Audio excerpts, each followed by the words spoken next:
women who choose to marry, stay home and raise their children, good, strong citizens shaping the world in so many wonderful ways.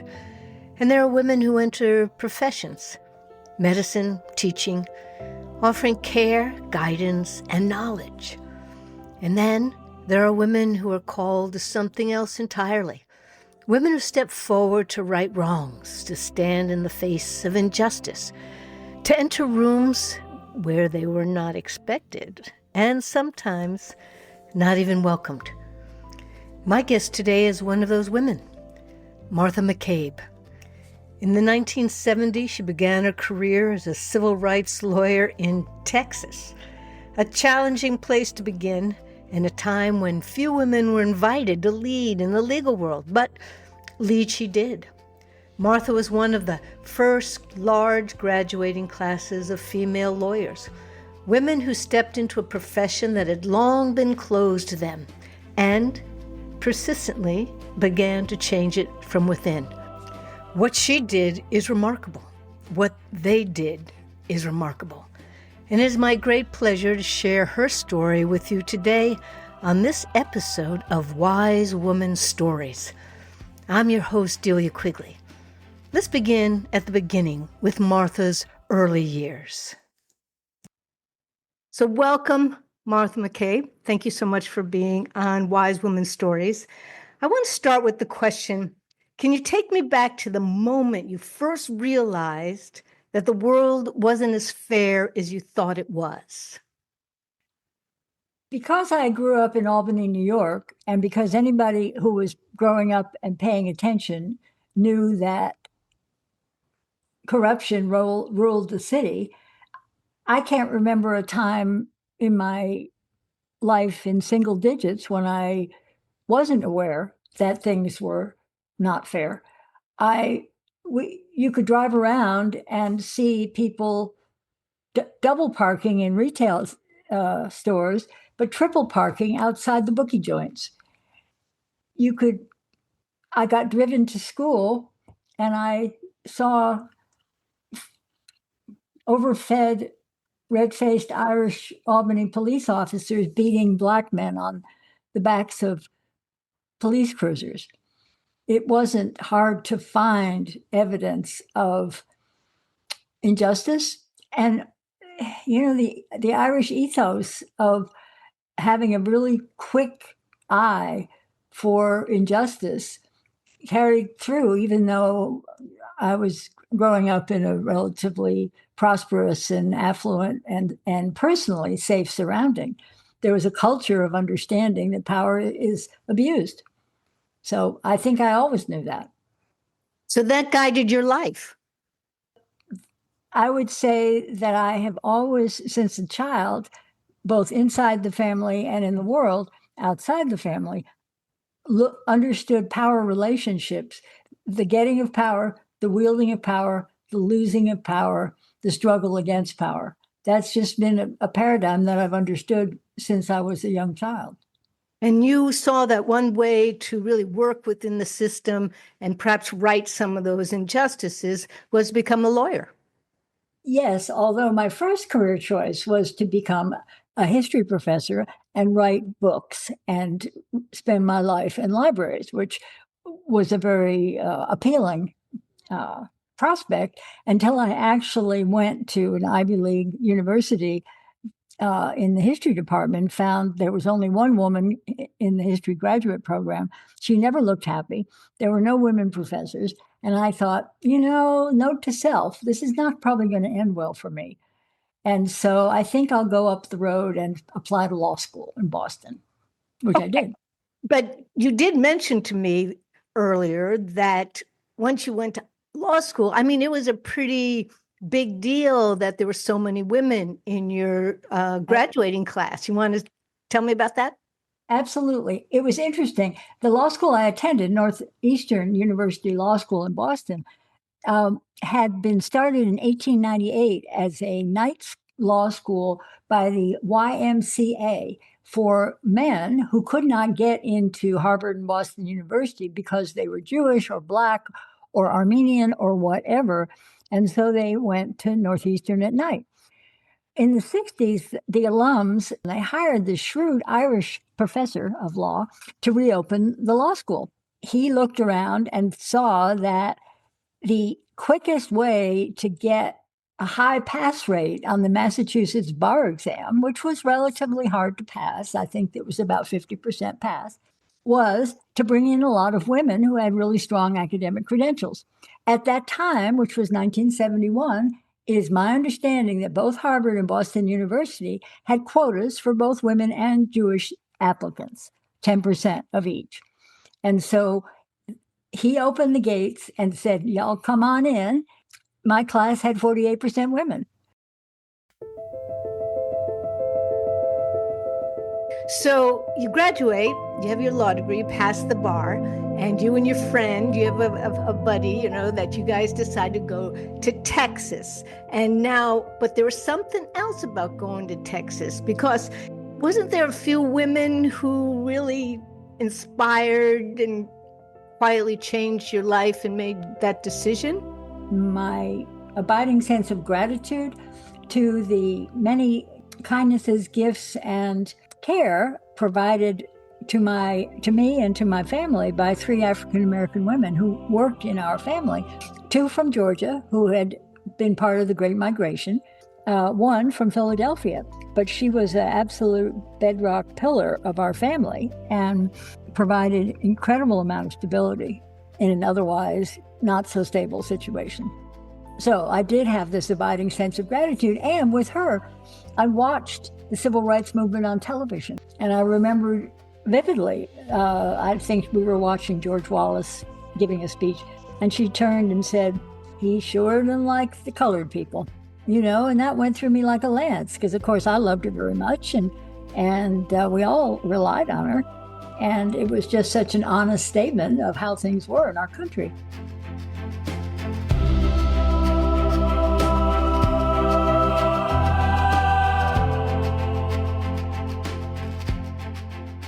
So you took all that inspiration and the influence of these other women, and you headed to Texas, to Nacogdoches,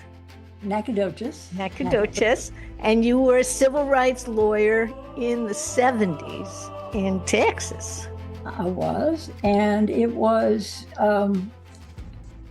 instructive. And one of the things you think? But one of the things that made it not so much of a cultural shift was that my parents had both grown up in New England in small towns in a day when things were much quieter and simpler and in many ways. And through them, I was used to the pace of country life, and I liked it.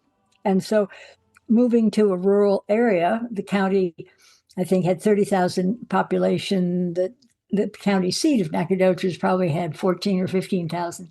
One of the things that I discovered was that although many of the women, both African American and white, were literate, most of the men who I dealt with were either not very literate or not at all literate, because they were hired, quote, for their strong backs and their weak minds. And the women kept the accounts for the home and did the whatever interactions had to be done with the outside world in terms of finances. It was going back to a culture that was pre-literate in many respects. And I learned that the grandeur of narrative has been lost to the extent that we're all literate. People forget how to talk beautifully. We in the North, in the Yankee culture, we talk to exchange information. In the South, I found a culture that people talked to exchange information about who they were, what their philosophy was about, and people were judged on the quality of their rhetorical flourishes and not on the content, the technological or informational content of what they said. And I just loved that. I just couldn't get enough of it. Obviously people who want to go be trial lawyers love to talk and love to listen to good people who are good talkers. And so to that extent, I fell into, just a wonderful situation, because I was surrounded constantly by people who had the art of the narrative well within their power to spin quite a story.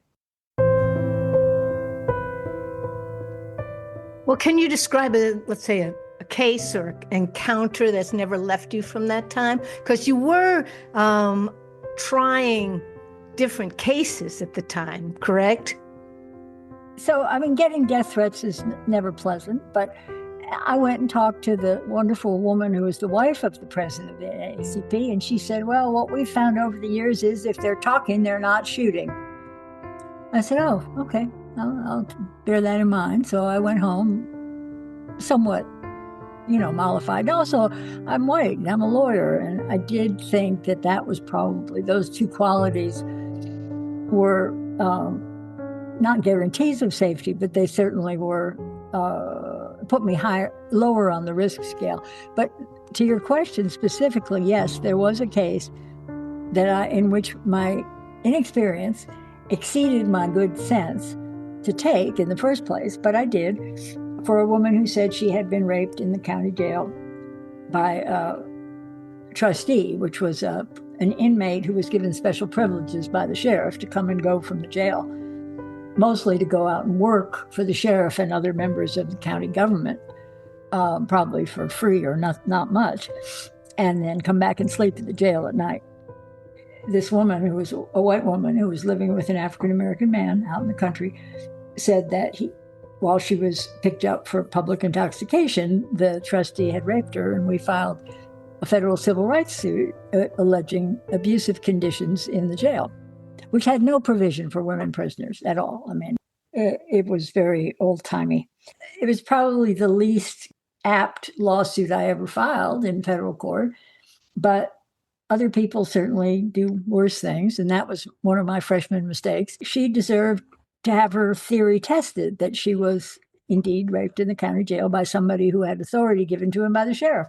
The sheriff and the chief of police sued me and the president of the NAACP for getting together, for conspiring to have this woman, encourage this woman to file the lawsuit. What happened was remarkable, and it was a salient turning point in the county, in the life of that county. What happened was the president of the NAACP was really an even-handed man when it came to helping his community. The sheriff and the chief of police sued us in state court, in Nacogdoches County for umpteen hundreds of thousands of dollars for ruining their reputation. In my response to the lawsuit, I couldn't have libeled them, I couldn't have slandered them, because their reputations weren't worth a darn to begin with.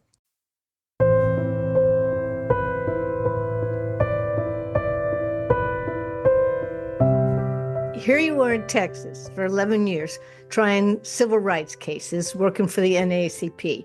And then boom, so 11 years, so now you're in your 30s. Right? Mm-hmm. And you shift, I mean, that's a dramatic shift, coming north to Albany to work for the Attorney General. What was the big difference that you noticed? What was the shift you had to make? They told me, well, you know how to try cases in federal court. We need that. We don't have a lot of that on our staff, and we'll teach you the environmental law. So come on. And so I did. And I moved up there because my father had died suddenly and left my mother up in years and in poor health with my sister to take care of her. And I thought I should help her bear that responsibility. And so it was appealing to me to learn a whole new area of law. And I mean, I spent my first 6 months in alphabet soup of all the environmental law abbreviations, feeling as though I had dropped into, I don't know, some language that I certainly didn't understand. Okay, but let me ask you about that, because so there you're learning environmental law. Were you shocked by how many laws were being broken environmentally? No, because I grew up in Albany and corruption was the way of the world. This was after Love Canal. If you remember Love Canal, where a group of women in the neighborhood around Love Canal, which was an inactive hazardous waste dump site, organized around cancer clusters and other illnesses that were manifesting that they thought were probably could either caused or contributed to by their neighbors' exposure to hazardous waste. that had been abandoned in drums that were leaking outside Buffalo, New York. And an old Rust Belt community with a lot of the leftovers of the Industrial Revolution and chemical manufacturing establishments that had either moved away or gone belly up and had left their detritus behind that happened to be very poisonous. We were beginning as a country to be aware that the Industrial Revolution and chemical manufacturing made people very prosperous, but they didn't clean up after themselves. And so there was a effort at that point in the 80s to clean up some of what had been left behind. Corporations tried to privatize their gains and socialize their costs because that's what was going on. They were pushing the costs of waste disposal off on the body politic while they ran off with the profits. So were you trying these corporations? Were you bringing them to court? Well, the process in the state government was much different than being in private practice. Because General Abrams was an elected official, and they settled most cases. They didn't try many. I can't remember one. I certainly didn't try. I did have a case against. I was defending the state because the state had passed some regulations that required notice to be given to the public when pesticides were used in areas that the public could access. And the Pesticide Manufacturers Association, chemical manufacturers, sued the state to enjoin those regulations. And I got to defend the state regulations, which was very interesting. And I worked very hard on it. And eventually, the Second Circuit Court of Appeals, the federal appellate court in New York, upheld the regulations.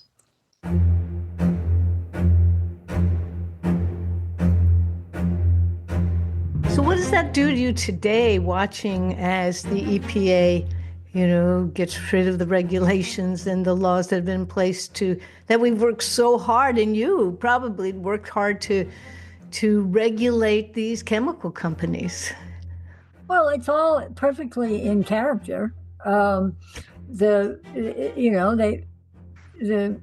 corporations have bought and paid for the government and that they wanted, and the government is doing what they wanted. It's a transaction, and they wanted to be, quote, relieved from all the, quote, burdensome regulations that, frankly, are pretty lightweight by comparison with perhaps what I think should be in place. It's a push-pull that's been going on at least since the early 20th century in terms of corporate entities trying to evade regulation and taxation. All right, so you're there for 5 years in Albany, and then you decide to go back to Texas, this time to Austin. What made you just make that decision? Well, my mother died, and I didn't have any reason to stay there. And I had discovered that I liked being closer to the equator and that I did not have any use for snow anymore and shoveling snow. So it was time to head back to Texas, but I wanted to be in Austin. And I went there and found a job shortly after I got there.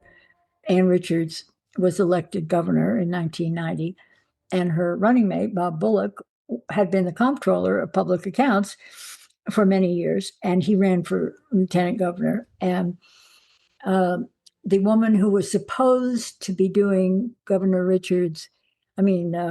Bullock's environmental policy work got hired, and then immediately told him she was going off to work for Ann Richards. And so I happened to have a friend who was one of the few people who had heard that news. And he said, "You've got to apply for that right now." So I did. And I got the job. So you went from being a civil rights lawyer in Texas to you were assistant attorney general right, I was. in New York State, and you were working on environmental law. So you come to Austin, Texas, and now you're still working in environmental law? Very Yes. different, though, New York State and Texas environmentally. Well, but it was really wide open because Governor Richards and the lieutenant governor, to some extent, had campaigned on greater regulation and more concern for the public health of communities that were impacted. Because you've heard the term sacrifice zone. Much of, especially the Gulf Coast of Texas and Louisiana and Mississippi, has been a sacrifice zone that the population who lives there and works there has had to bear a disproportionate share of disease and death related to their exposure to chemicals on the Gulf Coast. The Gulf Coast chemical industry was really ramped up as a response to our preparation for World War II. And some of the world's largest chemical manufacturing refineries are on the Gulf Coast of Texas. And Excuse me, isn't there like a law is called what something assessment where they allow so many people, they know and allow so many people are going to get sick and die to balance out having these chemicals or this way of life? that is that has been a hotly contested issue. Of course, Europe has the precautionary. Most European countries and the EU, I think, operate on what's called the precautionary principle, which require chemical manufacturers to prove that what they are doing is safe for the public. We operate on the opposite principle, which is Damn. it's up to the government, which is almost never well resourced enough to prove that this is going to kill you. So it's yes, you're right, and the framework is probably misguided to begin with, and then it's applied in a very skewed manner. So What do you feel, or when you look back at it, what do you feel that that time and your efforts, how did that contribute to Texas, to the well-being of other people's lives, to the environment? well, to a great extent, all humans have to reckon with the fact that we write in sand, and whatever we do is washed away by the next wave. And that's, of course, what's happening now in Texas. The tide switched from being environmentally regulatory and health protective to being a corporate field day. Whatever they want to do, they can do. I think it's inevitable if our electoral system holds up under the pressure it's under currently, that a reaction will occur and people will say, no, the heck with you and the horse you rode in on. We want people to protect us. We want to have some assurance that our drinking water is reasonably safe and that our air is reasonably clear. So I think it's a push and pull. I think we go in waves in these things.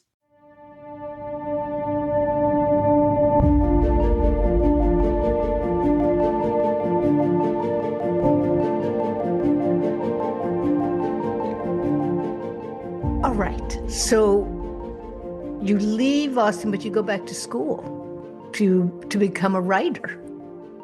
Yes, yes. I owe that to the fact that I got fired. So it's one of those lessons that while it's painful to be relieved of your job, I was certainly aware that several men wanted my job, and not working for the lieutenant governor. I had another job, and I was general counsel of a large state agency, and I